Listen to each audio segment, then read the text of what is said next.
Hi friends, welcome to my channel.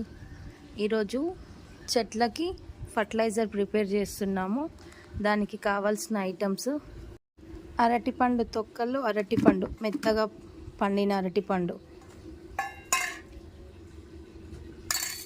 పెరుగన్నం, పుల్లటి పెరుగన్నం. వీటిని బాగా మిక్స్ చేసుకొని, వీటిని మనం మిక్సీ కూడా వేసుకోవచ్చు, చేయితో మెత్తగా కూడా అనుకోవచ్చు. కొన్ని వాటర్ యాడ్ చేసుకొని మెత్తగా స్మాష్ చేయాలి. పుల్లటి పెరుగండి ఇది.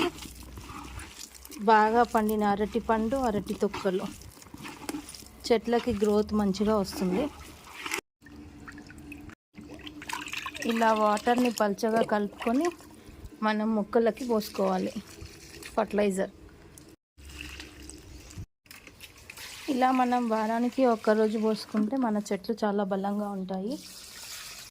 జామ చెట్టుకి ఇలా చీడ వస్తే పుల్లటి మజ్జిగ, దాంట్లో కొంచెం ఇంగు వేసి స్ప్రే చేయాలి. స్ప్రే చేయడం వల్ల ఆ చీడ అనేది మొత్తం పోతుంది. ఆ చీడ అనేది మొత్తం పోయి ఆకులు ఫ్రెష్గా మళ్ళీ వస్తాయి. Thanks for watching. Please subscribe to my channel.